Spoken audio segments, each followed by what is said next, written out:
우리 한때는 뜨거운 믿음을 가지고 능력을 행했던 사람이 참 그렇게 열심히 하나님을 섬기던 사람이 어느 순간에 영적으로 참 침체되어서 그냥 간신히 교회만 나오거나 아니면 교회도 나오지 않는 그런 성도도 있고요. 한때는 참 하나님의 종으로 쓰임을 받았던 사람들이 어느 정도 시간이 지나서는 오히려 사회의 지탄이 되는 대상이 되는 그런 경우도 있습니다. 왜 이런 일이 벌어질까? 이전에 과거에는 그렇게 뜨겁게 하나님을 사랑하고 주의 능력을 힘입고 그렇게 사역을 했는데, 그리고 이전에 그렇게 하나님 앞에 기도하며 매달리는 삶을 살았는데 왜 시간이 지나면서 어느 순간에는 정말 하나님께서 살아계시는지, 하나님이 과연 나와 함께하는지에 대해서 의구심을 갖고 이렇게 살아가는 믿음이 없는 그 상태로 나가는가? 여러 가지 이유가 있겠지만 사실은 예수님이 하신 말씀대로 너희가 첫사랑을 잃어버렸다 그 말처럼 정말 하나님을 향한 갈급함이 사라져버리고 하나님과의 친밀함이 사라질 때에 이러한 현상들이 발생됩니다. 그래서 예수님께서 이 라오디게아 교회가 그렇게 하나님 앞에 칭찬받을 일이 많음에도 불구하고 너에게 한 가지 책망할 일이 있다. 근데 그 책망이 뭐였어요? 너희 첫사랑을 잃어버렸다. 이것이 우리가 생각할 때는 많은 것 중에 하나인데 뭐 이거 대단한가 했는데 예수님께서 하신 말씀 뭐였냐면 이 첫사랑 회복하지 않으면 너희 촛대를 옮겨버리겠다. 뭐냐면 교회를 쓸어버리겠다는 뜻이었어요. 그만큼 하나님을 향한 이 갈급함, 이 사랑, 이 부분이 우리의 신앙에 있어서 계속 지속적으로 하나님을 사랑하고 하나님의 인도를 받는 데 있어서 중요하다는 거예요. 왜 이전에 그렇게 하나님 잘 섬기다가 그리고 그렇게 쓰임받는 삶이 됐는데 후에는 그렇게 삶에 무기력해지고 왜 이렇게 신앙이 회의감이 되는가? 우리가 가만히 생각해 보니까 바로 그것이 하나님을 향한 이 갈급함, 첫사랑에 대해서 잊어버렸겠다는 것이에요. 오늘 본문에도 사실 그 부분에 대해서 나옵니다. 예수님께서 세 제자를 데리고 산에서 이제 올라가서 변화산 사건을 경험하시고 내려오는데 밑에 다른 제자들이 있었어요. 근데 이 제자들이 몰려든 사람들과 같이 변론을 하고 있는데 좀 공경이 취한 겁니다. 왜냐하면 어떤 아이를, 귀신 들린 아이를 데려와서 좀 치료해달라고 그러는데 귀신을 내쫓아달라고 하는데 안 되는 거예요. 근데 우리가 본문 말씀만 읽어서 그렇지 이전에 무슨 일이 있었냐면 예수님께서 두 사람씩 70인 제자를 파송했습니다. 그때 이들이 귀신도 내쫓기도 하고요. 많은 병자를 치유하는 그러한 역사도 경험했습니다. 그런데 이번에 그런 소문을 듣고 그래서 이 귀신 들린 아이 아버지가 이 귀신 들린 아이가 어떤 병이냐면 다른 복음서에 보면 간질병이 들렸다라고 되어 있는데 이 아이를 데리고 왔는데 치료를 못하는 거예요. 귀신을 못 쫓아내는 거예요. 그러니까 이것이 서로가 변론이 됐어요. 야, 그 전에 너희들 행했던 것 혹시 그거 가짜 아니야? 아니면 뭐 이런 왜 능력이 없어? 뭐 이런 식으로 아마 서로 이야기가 된 것 같아요. 근데 왜 실패했을까? 그전에는 됐는데 이번엔 왜 실패했을까? 제자들이 귀신을 내쫓지 못한 이유에 대해서 마태복음과 오늘 읽었던 마가복음과 약간 차이가 있습니다. 마태복음에는 뭐라고 되어 있냐면 믿음이 적은 영혼이라 했어요. 너희가 믿음이 없어서 이 귀신을 쫓아내지 못했다 이렇게 기록이 되어 있고요. 오늘 본문의 말씀에 29절은 뭐라고 되어 있습니까? 이르시되 기도 외에 다른 곳으로는 이런 종류가 나갈 수 없느니라 그랬어요. 왜 우리는 못 쫓아냈습니까? 그러니까 뭐냐면 기도하지 않았었다. 기도가 너희에게 있어서 기도가 없다는 거예요. 그리고 처음에 우리 마태복음에서는 너희가 믿음이 없다. 자, 그러면 이유가 두 가지인 것 같지만 사실은 이것이 서로 간에 연관이 있습니다. 결국 기도의 삶이 없으면 믿음의 삶이 제대로 되지 못합니다. 그래서 기도의 삶이 곧 믿음의 삶이 되는 것이고요. 믿음의 삶을 살면 기도의 삶이 되는 거예요. 그러니까 이 두 가지는 별개가 아니에요. 결국 우리에 있어서 하나님 앞에 무릎 꿇는 기도, 내 자신을 하나님 앞에 복종시키는 그 기도, 성령의 인도함 받기 힘쓰는 그 기도, 이 기도가 없이는 믿음 생활을 제대로 할 수가 없어요. 이 때문에 이 두 가지는 별개가 아니라 하나예요. 결국 너희가 하나님을 신뢰하는 그 믿음, 그 믿음의 기도가 없기 때문에 이게 안 된 거다. 그런데 제자들이 왜 이렇게 이 믿음의 기도를 하지 못했는가를 한번 생각해 봐야 합니다. 이 제자들이 왜 그렇게 간절하게 하나님 앞에 간구하지 못했을까? 그것은 이전에 한번 경험을 하면서요, 야, 우리에게도 이런 능력이 있구나 하면서 이 능력이 마치 내 것인 양 착각한 거예요. 하나님께서 우리에게 주신 건데 이걸 내 것인 양 착각하고 나에게서 그 능력이 나온 줄을 착각하는 거예요. 그러니까 하나님 앞에 간절히 간구하지 못해요. 내 능력으로 할 수 있다라고 생각할 때에 그때 이미 우리는 능력을 상실하게 됩니다. 항상 우리 기억하십시오. 나 자신, 내 능력으로 할 수 있다 할 때 우리는 하나님을 의지하지 않고 나를 의지하게 돼 있어요. 우리는 철저히 그래서 힘으로 되지 아니하고 능으로 되지 아니하고 오직 주의 영으로만 된다는 걸 믿고 하나님 앞에 간구하는 신앙이 되시기를 주의 이름으로 축복드립니다. 네. 우리가 쉽게 빠지는 잘못이 바로 이 부분이에요. 우리가 예전에 많은 내가 능력을 행했습니다. 영적 경험을 가졌습니다. 이것이 마치 그 모든 능력이 나에게서 나온 것으로 착각할 때가 많아요. 그래서 우리에게 있어서 하나님과의 관계에 있어서 이 믿음 생활을 제대로 하기 위해서는요, 지속성이 참 중요해요. 지속성. 하나님과의 내 관계가 지속적으로 돼야 돼요. 그리고 뭐가 또 필요하면 친밀성이 있어야 돼요. 지속적으로 하나님과의 관계가 있어야 기도를 통해서 관계를 맺어야 되고요. 그리고 더 깊게 만나는 친밀성이 있어야 됩니다. 바로 거기에 우리에게 있어서 믿음의 역사가 나타나는 것이에요. 그런데 우리가 어느 정도 이런 것을 맛보았을 때에 이 교만이 우리에게 들어오는 거예요. 나도 모르는 사이에. 그래서 예수님께서 선줄 생각하는 자는 넘어질까 조심하라 이렇게 말씀하셨어요. 선줄로 생각하면 이 모든 것이 나에게서 나온 거로 착각을 해요. 그래서 이 하나님의 은혜를 사모하고 갈급하며 구하는 것이 우리 마음 가운데 조금씩 사라져요. 제자들이 얼마 전에 이 70인들이 나가서 복음도 전하고 귀신을 내쫓고 또 병자를 치료한 것, 이것도 물론 믿음의 역사지만 그때에 하나님께서 이들에게 마귀를 제어할 권세를 주셨어요. 이것이 우리 신앙에서는 물론 도움이 됩니다. 하나님의 능력이 무엇인지를 아는 그런 마음을 우리 깨달았고 또 사모하는 마음을 주는 그런 계기가 되기 때문에요. 그래서 또한 전도여행 때는 특별히 하나님의 일을 집중하기 때문에 더 의지했던 것입니다. 그런데 그 이후에가 한점 문제예요. 우리도 수련회를 가면요, 이런 게 있어요. 중고등부 수련회든 우리 또 작년 수련회든 어떤 수련회를 할 때 참 은혜로워요. 근데 딱 수련회 갔다 온 다음에 집에 딱 들어가는데 그때 한번 하나님 우리를 보호하지 않으시면 어떻게 돼요? 뭔가 기분이 안 좋아가지고 한번 딱 싸우면은 이 전부 이제 은혜 받은 것을 속된 말로 그러죠. 다 쏟아버린다고. 네.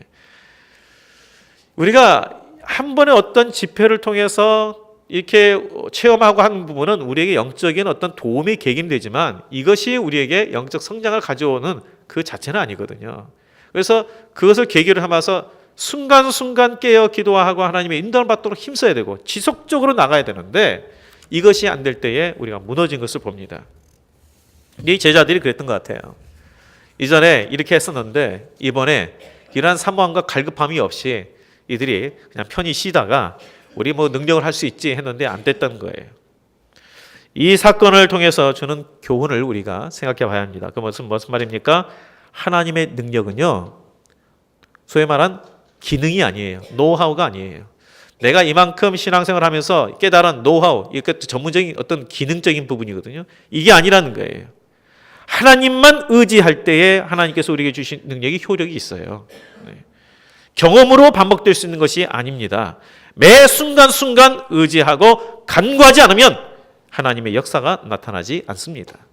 우리 하나님의 역사가 뭐라 그랬나요? 오전에 설교할 때 하나님의 역사에 대해서 이야기를 했습니다. 몇 가지 정의가 있겠지만 오늘 기억하기 위해서 두 가지 이야기하면 우리에게 주어진 이 걸림돌의 상황을 디딤돌의 상황으로 바꾸는 것, 이것이 하나님의 역사다. 네. 절망의 상황을 기쁨의 상황으로 바꾸는 것, 이게 바로 하나님의 역사다 그랬어요. 네. 이런 역사가 어디서 나타납니까? 바로 매 순간순간 하나님을 신뢰하고 기도하는 자에게 나타납니다. 기도 외에는 능이 없다 그랬습니다. 그러니까 사도 바울도 오늘 그 말씀에 사도 바울도요, 그때 어느 때에 옥문이 열리고 매인 것이 풀어졌습니까? 기도할 때예요. 기도할 때. 모든 것이 하나님께 달려있기에 하나님 앞에 간구하고 기도할 때에 바로 거기에 하나님의 역사가 있습니다. 그래서 예수님께서 기도 외에는 없다. 기도 외에는 이런 능력이 나타나지 못한다라고 했습니다. 능치 못함이 없으시는 우리 주님을 의지하고 간구할 때에 하나님의 역사가 이루어진다는 거죠. 또한 본문에서 우리 믿음에 대해서 좀 살펴볼 것이 있습니다. 이 안일한 그 가운데 있는 제자들에게 예수님께서 이제 책망을 하셨는데 뭐라고 책망했는지를 한번 좀 보시기 바랍니다. 우리 19절 말씀을 한번 보시겠습니다. 19절 말씀 한번 읽어볼까요? 자, 시작.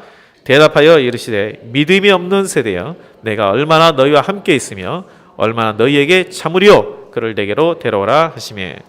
자, 여기 보면 믿음이 없는 세대여 내가 얼마나 너희와 함께 있으랴 이렇게 책망하십니다. 근데 이 말씀에 받는 대상이 누구예요? 지금 누구에게 하신 말씀입니까 이게? 제자들에게 하신 말씀이에요. 제자들에게. 만약에 그냥 안 믿는 사람 그리고 유대인들에게 이야기하면 이해가 돼요. 예수님을 알지도 못하니까. 그런데 지금 현재 예수님의 제자들에게 야 믿음이 없는 이 세대들아 믿음이 없다. 근데 여기 믿음이 없다는 것은 믿음이 조금 부족하다는 차원의 믿음이 없다가 아니고 전혀 믿음이 없다는 그런 뜻입니다. 믿음이 없다는 거예요. 이 제자들에게 믿음이 없다 너희가. 이 예수님께서 이 겨자씨만한 믿음이 있으면 이런 그 비유를 한번 들으셨어요? 아시죠? 겨자씨만한 믿음이 있으면 이 산을 들어 옮기라면 옮겨질 것이요. 겨자씨만한 믿음이 있으면. 겨자씨 보셨죠? 우리 그 아이들의 학생들에게 실물 교육하려고 겨자씨를 갖다가 이제 코팅을 해서 줬는데 애들이 잘 몰라요 어디 있는지를. 그만큼 적어요 겨자씨가. 저 가보니까 저도 처음에 몰랐어요. 점을 찍어놓은 것 같았어요. 점. 이게 겨자씨예요 이게. 근데 예수님께서 뭐라고 하냐면 이만한 믿음이 있으면 너희가 이만한 믿음이 있으면 너희들이 볼 때 불가능한 일도 할 수 있다. 무슨 말이에요? 우리에게 하나님을 신뢰한 믿음이 참으로 부족하다는 것을 말씀하고 있습니다. 이 제자들에게 그런 말씀을 한 거예요. 근데 제자들이 왜냐하면 예수님으로부터 권세를 받았어요. 예수님으로부터 주어진 권세가 있었어요. 그래서 이 권세, 나에게 주신 권세를 이미 주님께서 주신 권세가 내게 있는 것을 믿고 선포했었으면 행했을 부분들을 본인들이 생각하기에 우리에게 주신 권세가 그때는 있고 지금 뭔가 사라지지 않았나 이런 생각을 가진 것 같아요. 그러니 이들이 행하지 못했던 거예요. 나에게 어렵다고 생각될 때에 하나님도 어렵지 않는가라고 생각하는 것이 바로 우리의 연약한 믿음이에요. 그렇죠? 우리에게 쉬운 것도 기도하면 이거는 되겠지. 근데 우리 입장에서 어려운 부분들에 대해서는 이거 기도해도 될까? 이런 생각을 가져요. 대표적으로 우리가 이제 요즘에 많이 기도하는 질병 가운데 있는 우리 성도들이 기도할 때 이 부분은 안 될 것 같은데 우리 생각으로 안 될 것 같은데 기도하면서도 글쎄 이렇게 생각하기 쉽습니다. 물론 모든 것이 하나님께 달려있기에 하나님께서 생로병사로 데려가신 분도 하나님이시요 치료하신 분도 하나님이시니까 우리가 맡기는 것이지만 그러나 주 안에서는 능치 못함이 없느니라. 이 믿음으로 우리가 기도하지 않겠어요? 그래서 예수님께서 그 말씀하신 것이잖아요. 오늘 23절 말씀에 우리에게도 말씀하는 겁니다. 예수께서 이르시되 할 수 있거든이 무슨 말이냐? 믿는 자에게는 능히 하지 못할 일이 없느니라 하시니. 믿는 자에게는 뭐라고요? 능히 하지 못할 일이 없다. 믿으세요? 능히 하지 못할 일이 없다. 우리가 성경을 읽으면서도 이런 말씀을 정말 우리가 하나님 말씀 그대로 믿는가? 이 아이가 그 어떤 상태인지에 대해서 보면 그 어렸을 때부터 21절에 보니까 언제부터 이렇게 되느냐 하니까 어릴 때부터입니다. 그리고 귀신이 그를 죽이려고 물과 불에 자주 던졌습니다. 아주 심각한 상태였다는 걸 알 수 있어요. 심각한 상태. 사실 그 이렇게 말하면 좀 딴 나라 이야기 같지만요. 그래도 제가 경험이 좀 있어서 말씀드릴게요. 귀신이라는 것이 정신적인 질환도 있고 귀신병이라는 게 있어요. 두 가지가 다 있습니다. 또 섞인 것도 있고요. 이게 이제 잘 구별하셔야 돼요. 귀신병 들린 사람을 정신병 들었다고 치료했다고는 잘 안 되고요. 정신병 들렸는데 귀신병 들렸다고 안수기도 해봐도 안 나요. 두 가지가 다른 경우도 있어요. 근데 그 오랜 동안 어렸을 때부터 그만큼 귀신에 의해서 영향을 받으면요, 그만큼 이 안에 견고하게 서 있기 때문에 잘 이게 나가지를 않아요. 실제로 해봐도. 그래서 지금 막 상처로 인해서 막 들어간 지 얼마 안 된 경우는 치유와 내적 치유와 기도를 통해서 쉽게 그래도 회복이 되는데, 오랜 기간 동안 그렇게 있는 경우에는요, 참 그게 쉽지 않습니다. 그 군대 귀신이라는 것처럼 그 안에 그만큼 상처로 귀신이 많이 들으면 그만큼 그 안에가 그렇게 견고하게 서 있기 때문에 그래요. 그러니까 이 제자들이 지금 강적을 만난 거예요. 그러니까 본인 생각하기에 제대로 하지 못하고 그런 가운데 본인이 깨어있지 못했죠. 내 능력이 나에게서 나온 줄로 착각했으기 때문에 또 안 됐죠. 바로 이런 가운데에 어려움을 겪은 거예요. 자, 그런 가운데에 이 믿음, 예수님께서 주신 권세가 나에게 있나, 이런 어떤 그 믿음마저 흔들렸습니다. 그래서 이 아이 아버지가 이 예수님께 도움을 구하면서도 믿음으로 구하지 못한 거예요. 이런 모습을 보고. 그래서 이 예수님께 말씀하기를, 할 수 있거든 도와주세요. 무엇을 하실 수 있거든 불쌍히 여겨 도와주세요. 우리도 하나님 앞에 기도할 때 참 그런 기도가 많아요. 하소연의 기도.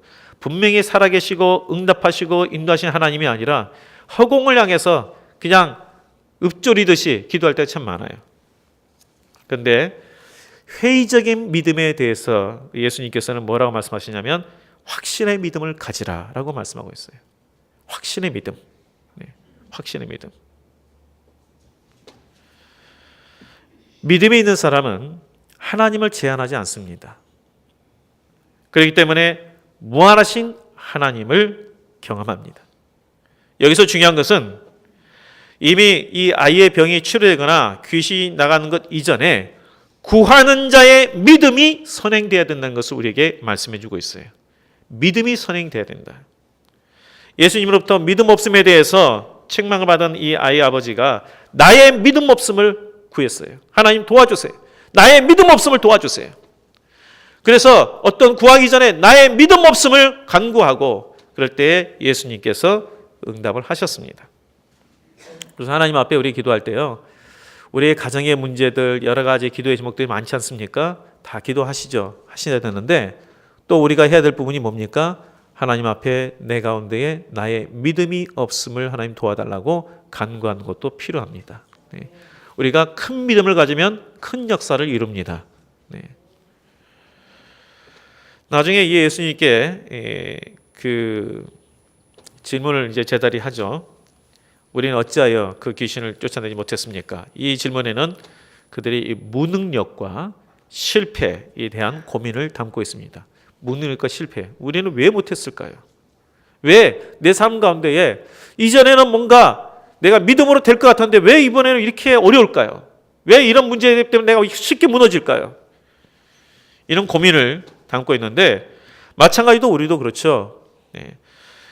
그래서 때때로 영적으로 침체가 됩니다. 그래서 하나님의 능력과 멀어지는 상관없는 삶을 살기도 합니다. 그런데 예수님께서 이미 이 부분에 대해서 오늘 본문을 통해서 우리에게 대답을 주었습니다. 우리가 한순간의 어떤 신앙의 어떤 경험을 통해서 영적으로 승리하는 삶이 되는 것이 아니라 계속해서 지속적으로 하나님과 관계를 맺고 친밀감을 가질 때만이 우리가 영적으로도 승리할 수 있고 우리 삶 속에서 하나님의 역사를 경험한다는 말씀입니다. 내가 이전에 어떤 능력을 행했는지는 중요하지 않습니다. 지금입니다. 지금 내가 하나님과 어떤 관계를 맺고 있는가, 이 부분을 다시 기억하십시오.